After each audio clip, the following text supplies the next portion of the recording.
అంశం కూడా హైలైట్ చేశారు. లేకపోతే బాబుకి బీసీలు బై బై అంటూ వెన్ను విరిచిన చంద్రబాబుని తరిమేసేందుకు బీసీ బిడ్డలు సిద్ధం, సమాజానికి వెన్నుముగ్గా తీర్చిదిద్దిన వైఎస్ఆర్సీపీ వెంట పైన భీమిలి దెందులూరు రాప్తాడు సభలతో ప్రస్ఫుటితమైందంటున్న పరిశీలకులు.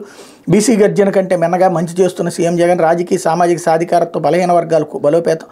కుప్పం స్థానిక ఎన్నికల్లో వైఎస్ఆర్సీపీకి 65,351 ఓట్ల మెజార్టీ.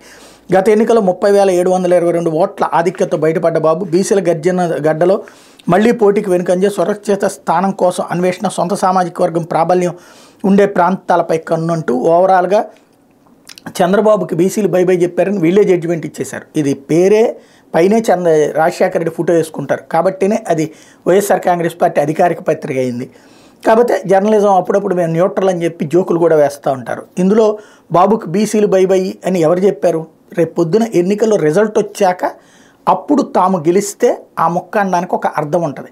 ఇప్పుడే వీళ్ళే జడ్జిమెంట్ ఇచ్చేసేసి రాయడమే వీళ్ళ దగ్గర విచిత్రం. వాళ్ళిద్దరికీ భిన్నంగా అంటే ఏంటంటే వీళ్ళ వెర్షన్ వీళ్ళు వేసుకోవడానికి పనికొస్తుంది తప్పించి నిజంగా న్యూట్రల్గా ఉంటుందా అంటే ఉండే అవకాశమే లేదు. ఎందుకంటే డైరెక్ట్గా పత్రిక పెడుతుందే దానికోసం కాబట్టి. లేకపోతే అయినా రామోజీ మారలేదు, అక్రమ డిపాజిట్లు ఆగలేదు, మార్గదర్శి ఫైనాన్సర్స్ మూసివేసిన ఆగని ఆర్థిక అక్రమాలు, మార్గదర్శి చిట్ ఫండ్స్ ముసుగులో అక్రమ డిపాజిట్ల దందా, కేంద్ర చిట్ ఫండ్స్ చట్టాన్ని ఉల్లంఘించి మరి ఆర్థిక దోపిడీ, ఆర్బీఐ నిబంధనల ఉల్లంఘన, రసీదులు షూరిటీలు పెట్టడం, అక్రమంగా డిపాజిట్ల వసూలు, యాజమాన్య కోట టికెట్ల పేరుతోనూ అక్రమాలు, చట్టాలను ఉల్లంఘించి చందాదారులు సొమ్ముతో అక్రమంగా పెట్టుబడులు, సొంత కంపెనీలు మ్యూచువల్ ఫండ్స్లో పెట్టుబడులుగా మళ్లింపు, సిఐడి సోదాల ఆధారాలతో అక్రమాలు బట్టబయలు, ఏవన్గా రామోజీ, A2 శైలజ కిరణ్పై కేసు నమోదంటూ వాస్తవంగా మొన్న రిజర్వ్ బ్యాంకు ఇచ్చినటువంటి దాన్ని బేస్ చేసుకుని రోజు సిరీస్ ఆఫ్ కథనాలు రాసుకుంటూ వస్తున్నారు. నేను ఇంతకుముందు కూడా చెప్పా, జగన్ మళ్ళీ గెలిస్తే ఆర్థికంగా పూర్తి సంక్షోభంలో కూరుకుపోయేది ఫస్ట్ రామోజీరావు గారు.